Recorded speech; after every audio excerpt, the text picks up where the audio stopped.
welcome to Save Our Sperrins podcast, Voices from the Frontline. This podcast shares the stories, reflections and campaign of those standing up to protest one of Ireland's most precious landscape, the Sperrin Mountains. Across these episodes, you'll hear from people rooted in the land, farmers, artists, teachers, scientists and citizens, each with their own reason for speaking out against gold mining and extractivism. These are not just campaigners, they are caretakers, storytellers, stewards of the landscape and protectors of place. Together, their voices form a powerful reminder that this is not a protest of one community, one ideology or one generation, but a shared stand for what matters.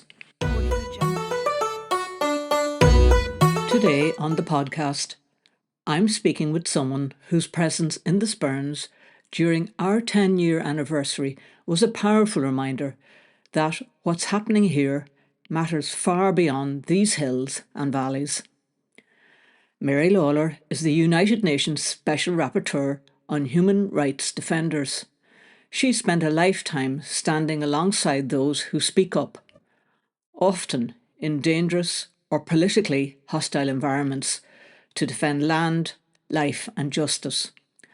From her early days, founding Frontline Defenders, to her current role at the UN, she has worked to amplify and protect the voices of those who too often face intimidation, surveillance, or worse, simply for caring enough to act.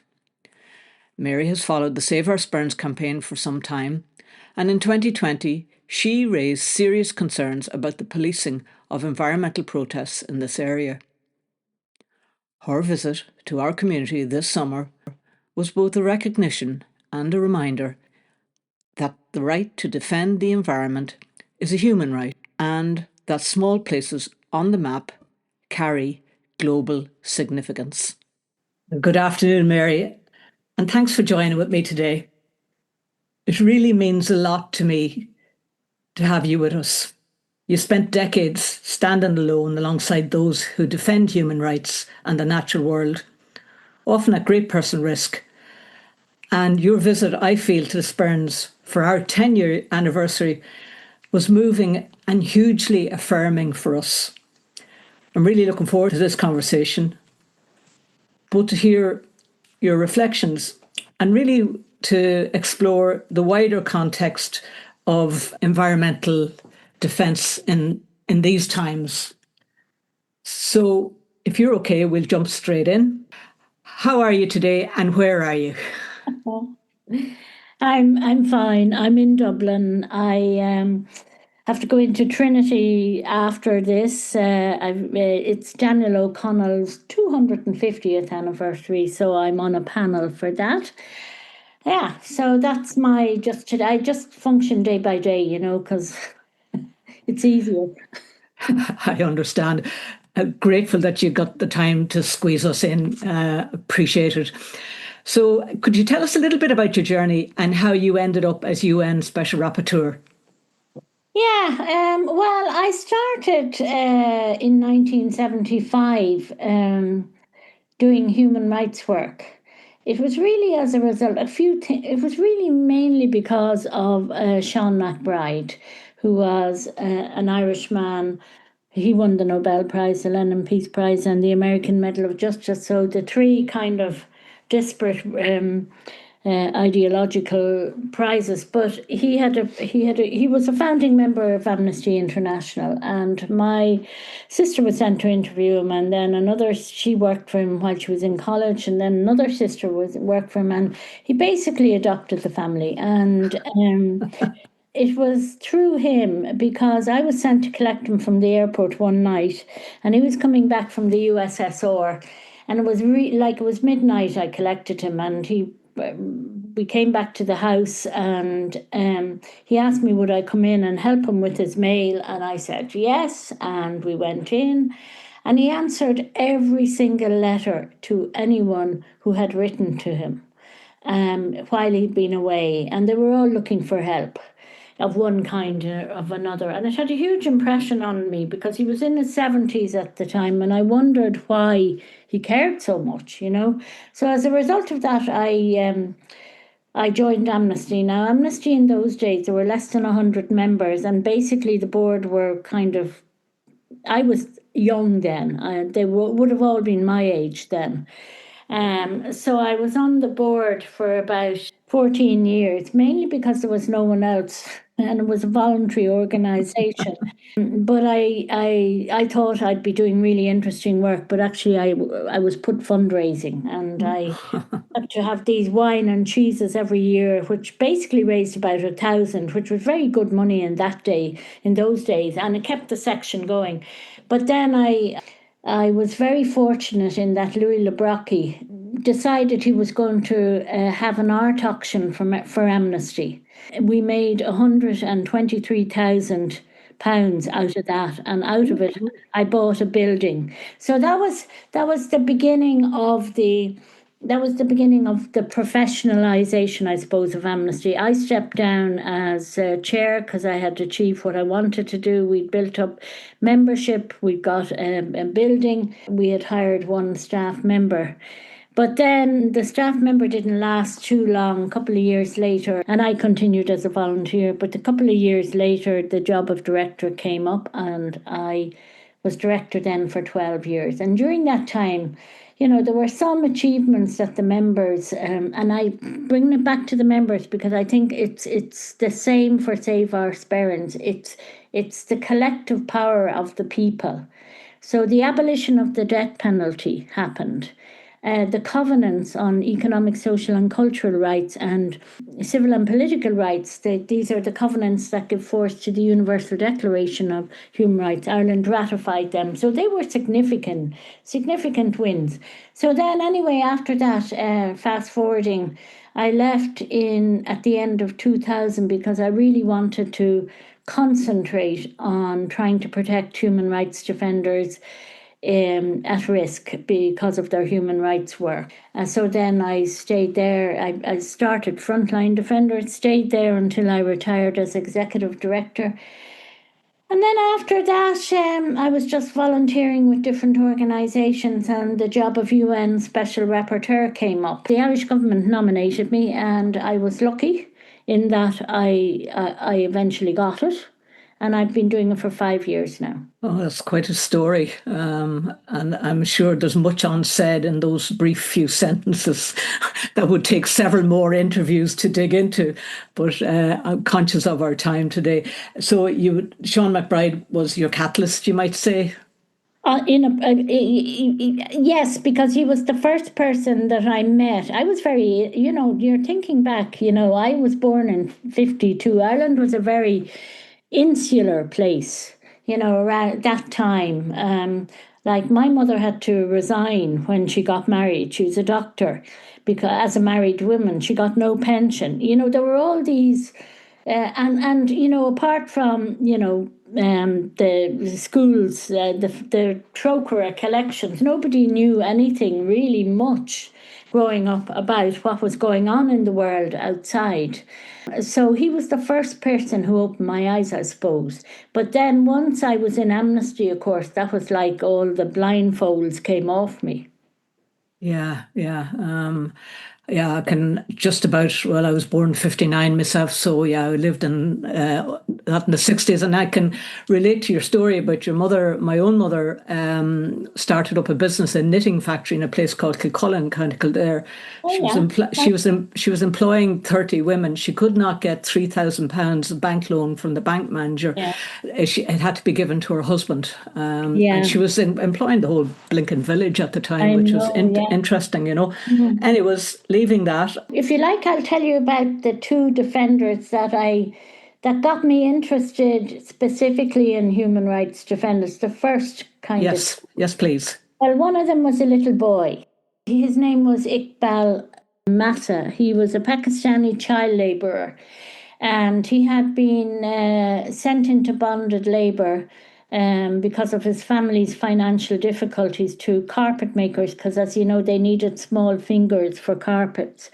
So he was there from the time he was 4 until 10. He made one attempt to escape, but the police brought him back. But he did escape when he was 10. And he started advocating against child labour all around Pakistan and even further afield. I know he was in Sweden, he was in the US and all of that. He came back to his village. He was from a small village. And he was shot dead by, I think it was obviously associated with the carpet trade. He was only 13 at the time. I wouldn't have seen him then as a human rights defender because that wasn't a term that was used. You just had victims. So, but I thought, reflecting afterwards, he had a huge impact on me. And then there was another brother called Brother Hector who worked with, this would be more up the street of Save Our Sperrins. He worked in the Amazon and he worked with indigenous communities. And I always remember he came into me in Amnesty and he was telling him about the horrendous things that were happening to the indigenous communities as they tried to protect their environment. And when he was speaking, he kind of half rose out of the chair like this, and he said, "Forgive me, it's the spirit talking." And that's what I think it is about human rights defenders. It's their unquenchable spirit, despite desperation and despite danger. And so they were the two, I suppose, before I set up Frontline. And then I went to the Paris Summit, which is in 1998. And that was just the Human Rights Defenders Summit. And of course, there I just met so many defenders, and the scale of their work and the issues that they were taking up and the risks that they face, extraordinary for me. So after that, I came back and I set up Frontline Defenders. Well, that's just really interesting, and it's heartrending. And he was one boy, but I'm sure there are many unheard and untold stories about similar situations, and still going on today. No, it's no way is it over. It's possibly even worse. Let's move on to something slightly different. You commented back in 2020 on the way environmental protests were being policed here. Do you think has anything changed or shifted in terms of international awareness or standards since then, or generally, perhaps since you were involved with Frontline Defenders? Well, I do think there's much more of a focus on the environment now, and the right to a clean, healthy and sustainable environment has been accepted. And we saw the decision by the International Court of Justice on the responsibility of states to protect the rights of current and future generations through a clean, healthy and sustainable environment just the other day. So that is huge. Yeah, it is huge. From that point of view, there's more you can work with. Now, when it comes to protests, protests are always a pain in the neck for police and for governments, and because they draw attention to injustice. Now, not everyone who protests is a human rights defender, and of course we all have seen where protests have been infiltrated by either far right or violent groups. So it is difficult, and I want to acknowledge that. But there are rules about governing protests, and there is the right to freedom of association and assembly. So I think that if there is going to be a protest, the procedures are followed. There really shouldn't be as much trouble as there could be if they're not followed. Certainly the standards are improving, as we said there, and have improved.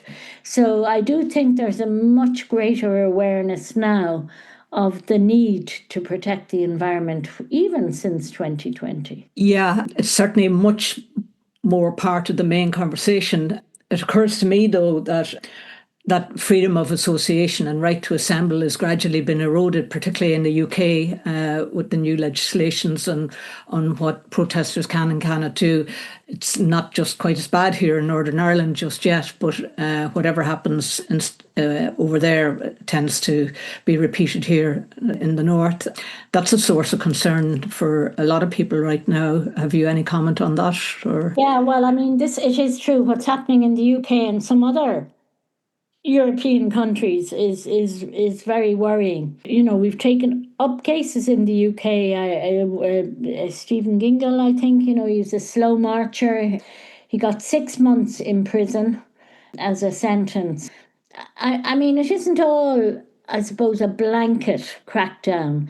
I think there's a new law in the UK that has made it more difficult to protest. Yeah, and I'm not up to date on it either, but there has been a major clampdown, but it is a source of worry for a lot of people right now, you know, and it's quite in the conversation there. So recently when you joined us in the Sperrins to mark 10 years of the campaign, was there anything that particularly stayed with you, whether from the land itself or from us, the people, or the stories you heard? Well, what struck you most about the visit? First of all, the Sperrins is just a beautiful, beautiful place, and the scenery is magnificent. But I think what stayed with me most and what really overwhelmed me at the time was the sheer persistence and commitment and spirit of everyone in that room, in their determination. I mean, it is quite unique in my experience to have such a big group of people who are still active, you know, 10 years later. Because people get tired, they get worn out, they get exhausted, they see nothing is happening, or, you know, nothing is going their way, I should say. They opt out. But I think for me, it was and the sense of celebration and the sense of joy in the room. You know, they were the things that most stayed with me. Oh, that's nice to hear. We're almost a community of intention, unintentionally intentional. And when we do lose our way and when things come at us like from bringing external pressures on us, we always return to our intention. What is our intention? And it's to protect the Sperrins for ourselves and for future generations. And I know myself with my own grandchildren, I only have to look at them and I think, yeah, this is what I'm up to. So for communities like ours, what's the best way to access or build international solidarity and support? I think you're doing a really good job. You know, I've met so many communities around the world who aren't connected, you know, either nationally, internationally, or regionally. And what I saw with your group, is that you have connections with other anti-mining groups in Ireland. You are in the spaces talking about it where you need to be.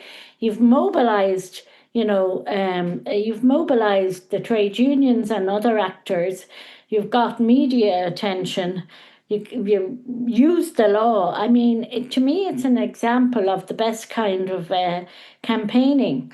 And I mean, I suppose, where could you go from here? Well, as I said when I was up there, the special rapporteur, though I don't think she'll go because her visit is just to Ireland. And it would be considered, that would be, Northern Ireland would be considered part of the UK. But I think she is somebody that you could be in contact with. Yes. And also, I think the working group on business and human rights, that's just from my own group of special procedures, were called independent experts on this and that. And so the working group on business and human rights and the special rapporteur on the environment, they are two more people that you could tap. As well, the commissioner I did see if he was available when we were going up, but he wasn't. But Michael O'Flaherty, who is the chief commissioner in the Council of Europe, he would be another one that you could use, create more awareness, and try and build solidarity. And then, I don't know, have you ever been in touch with, for example, Amnesty? Yes, I think we've had connections with Amnesty, but perhaps they were a while ago, and perhaps we need to revisit that. Yeah, because I mean, the timeline of and all the tools that you've used, It's brilliant. It should be almost like a blueprint for other groups who don't know how to go about things. I just think you just have to keep doing what you're doing. It's all about persistence and resistance and resilience. Some good tips there, and I'm glad actually you revisit them, because I know you said them last week at our meeting when you were up, but and I had noted them in my head, and I'm sure Fidelma has them captured somewhere. But I've got them now down on a notebook beside me here, so that's really useful. So coming back to yourself personally, looking back over your own life, is there anything you would have done differently in relation to your chosen path, or any moment that really shaped your thinking? That's a very difficult question. I never kind of think that much about what I'm going to do next. I've been really lucky in life in that things happened. I got the job in Amnesty. I got money to set up Frontline. I was appointed Special Rapporteur. And a lot of it is luck and timing. I never planned anything, in my working life. And one thing always leads to another. And of course, the people you meet along the way continue to motivate you and continue to make you want to try to do what you can. There have been so many moments, like I gave you a few of the defenders and the, bits that, like in Frontline, one of the things I was very proud about was in 2004, the Irish government asked me to write a partnership paper for the member states of the EU on protection of human rights defenders. We had been lobbying for guidelines on protection of human rights defenders. And they came back and they said, right, you write the discussion paper, the partnership paper. And so we did that. The Irish government said they'd take it on and they'd make it a priority for the 2004 presidency. But then when they got to Europe and all the human rights people in the various ministries in the various countries, they said, we've got too much, we're too busy, we don't need another set of guidelines, blah, blah, blah, blah.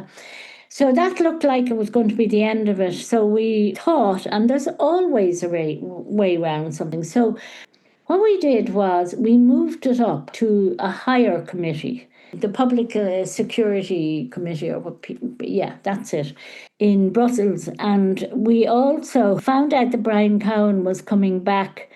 He was Minister of Foreign Affairs at the time from somewhere. And we hand-delivered a letter to him at the airport. Anyway, to cut a long story short, the guidelines were adopted by the European Union under the Irish presidency, and really it did catapult the issue of protection of human rights defenders. I'm not saying it's great, but what I'm saying is at least it gave it visibility. There's a budget attached.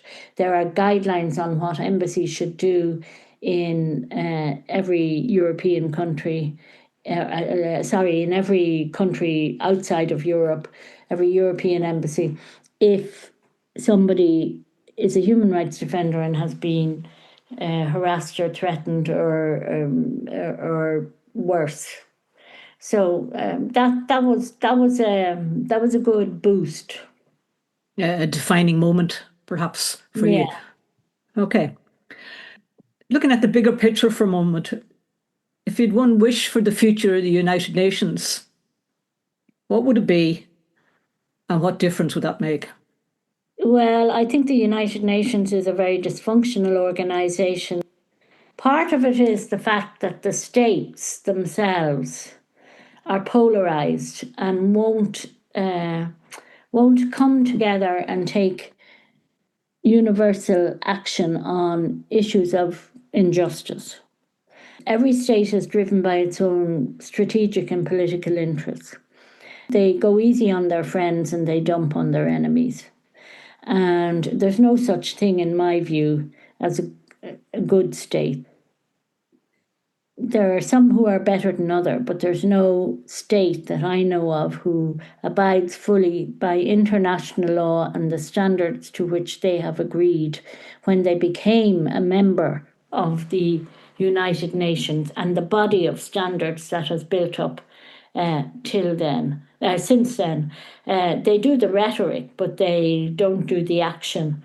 I suppose the hope for me would be that if states could refocus on the Universal Declaration of Human Rights and the other standards that have been international standards that have built up since then, and use that as their guide and just say, we're, and not be so afraid. They're all looking over their shoulder at what might happen or what could happen and that. But governments have thick necks. You can go to a government and you can say, we want to trade with you, or we're going to do this or that or the other.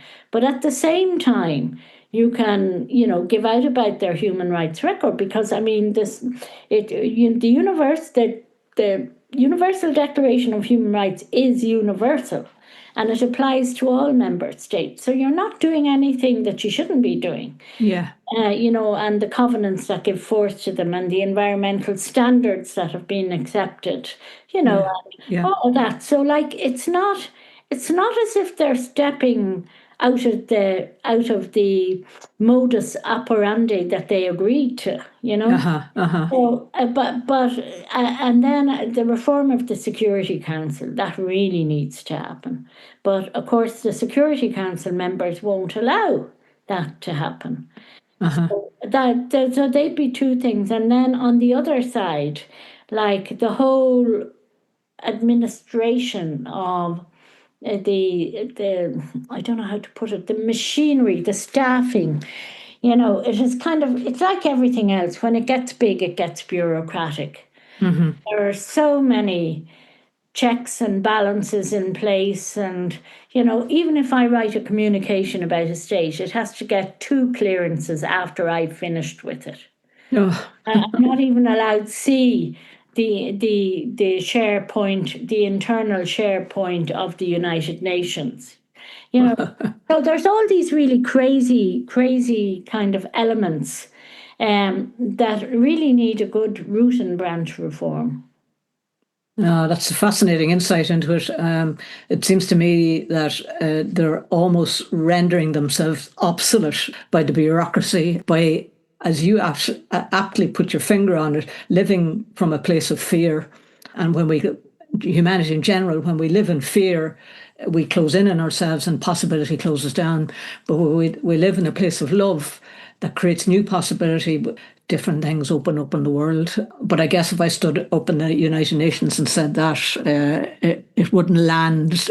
What they would hear wouldn't be. It wouldn't land on ears, But the funny thing is, they love you to come to be blunt. I get invited a lot to state events because they think I'm blunt. That's great.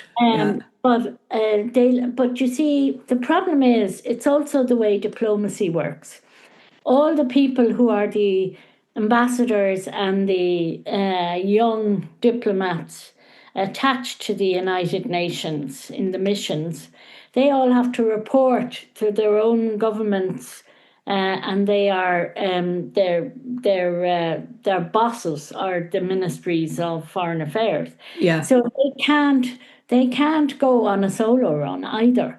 So the whole system is but at the same time, I always think if we didn't have it, we'd have nothing. That's right.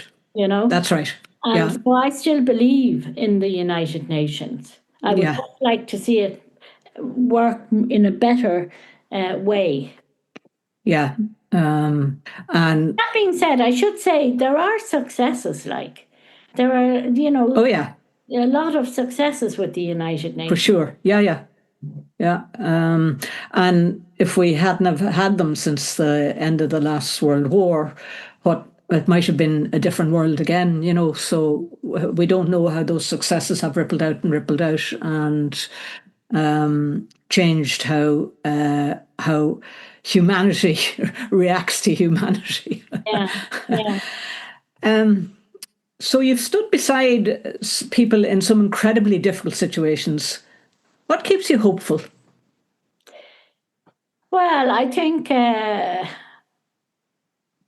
suppose the first thing is that I'm a naturally hopeful person. And I do think, you can't bring much to your life, but you can bring your own attitude. There's a lot of things outside your control, but you can control your attitude.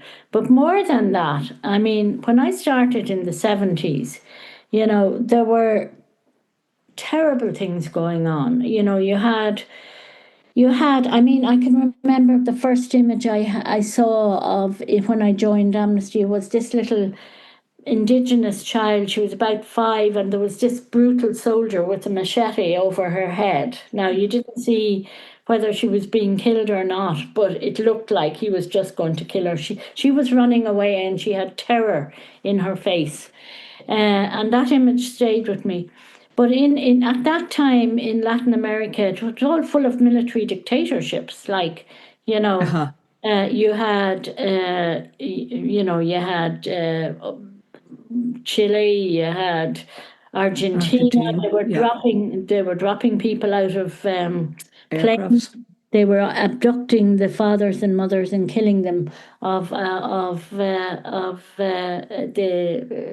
families, and then you had apartheid. You had the Soviet Union, where they were boiling people alive in I think it was Tajikistan or Turkmenistan. It was one of the stands anyway.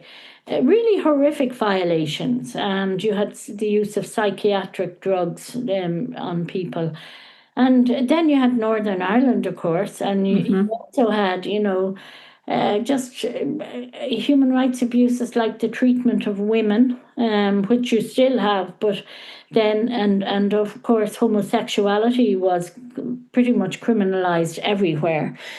And then bit by bit, there are now democracies in Latin America. Now, they're not great, but they're better than military dictatorships. Apartheid has ended. Violent killings have stopped in the north, and then as you go through the different decades, every decade brings something awful. Like I was in Srebrenica there just before I came up to you. I was on a country visit, and I visited Srebrenica, and it's 30th anniversary just this year, and that's where they separated the men and the boys from the women and the girls, and they massacred them. And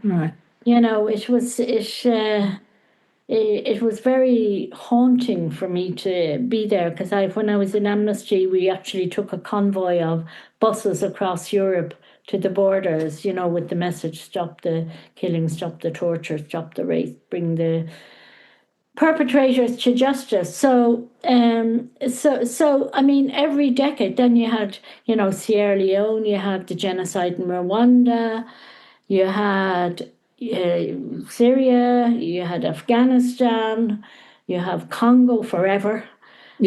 You have Gaza now, and all the time people who are standing up for the rights of others and the environment are being targeted because they are effective, and repression is always a measure of effectiveness. That's reassuring to hear. Sometimes it feels like we are shouting into the dark, and I'm not just talking about the Sperrins campaign, but in many other. In comparison, the Sperrins campaign is minuscule in comparison to what's going on in the world, but other much bigger issues. It feels like we were standing up, shouting into the dark. There's more people working now in civil society and human rights than there ever were before. I think there's something like 10 million at the moment. I was looking it up.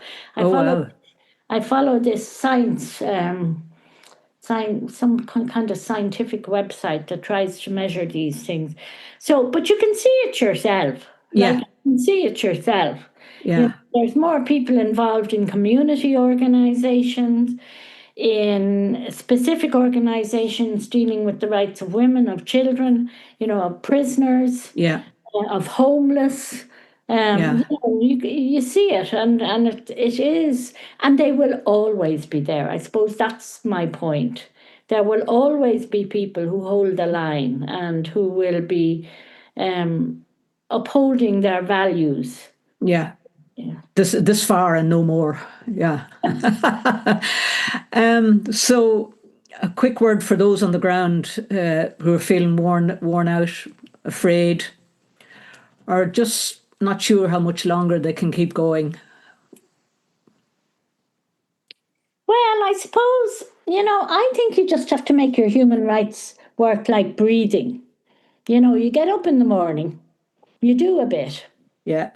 You go to bed last night, and it's not about the successes. It's never about the successes. It's about that you tried and you did your best, and that nothing is ever lost. Because even if you yourself feel that you aren't able to do anymore, or you've become, burnt out, or what's the word I'm looking for? Hopeless. Somebody else will take it up, but everybody has a part to play. Bishop Tutu used to say, nothing is ever lost. It just disappears into the ether until it emerges, or something like that. He had a great saying about that. And hope is, for me, human rights defenders, they focus on hope, and they don't need lots of big successes. They just need little successes, enough to keep them going, Yeah. And then, when people are really, really down and out because of their human rights work, the thing that will always help is solidarity, because solidarity is the last weapon of the defenseless. Oh, that's very interesting. So I was just going to ask you in my next question, what does solidarity mean to you? And you've answered it really in I one saw word. that quote well, I don't know if it was done in that way, but I don't know, I was somewhere, and there was a poster up on the wall, and I started to think about it, and leaving human rights out of it, just the stuff that everyone has to face in their daily lives, in their families, with their friends, illness, death, all those big things. Like, what gets people through? It's solidarity. It's solidarity with the people that you can count on and the people that love you. Yeah, that's great. And we've used it many times amongst ourselves, solidarity, when the outside forces seem to threaten us on all sides, just being able to pull together as a group and say, yeah, I've got your back, it's powerful. It really is powerful. And actually, we've hit our final question, which is great. We're well in time. What would you like to say to the people of the Sperrins as a result of your visit? Well, I would say, you've shown that you are a force to be reckoned with. You've managed to keep Dalredian out for 10 years. And you should know that it is possible to continue. Because if you've succeeded in 10 years in doing that, the next 10 will be a lot easier. Mary Lawlor, thank you very much. Some very wise words there. And I really feel that I would like to come back to you in the future and have another conversation. But I'm grateful that you were able to give us this time around. And I wish you all the best in all your future work. Thank you very much. And it was lovely to be there, and lovely to see you again. It was a real privilege to welcome Mary Lawlor, and a reminder that what's happening here in the Sperrins matters far beyond these hills. This isn't just a local issue, it's a test of how we treat our land, our laws, and the people who dare to speak up. Thanks for joining us today. If you believe this matters too, help us share these voices. Follow the podcast, pass it on. Every share helps this story reach the people who need to hear it.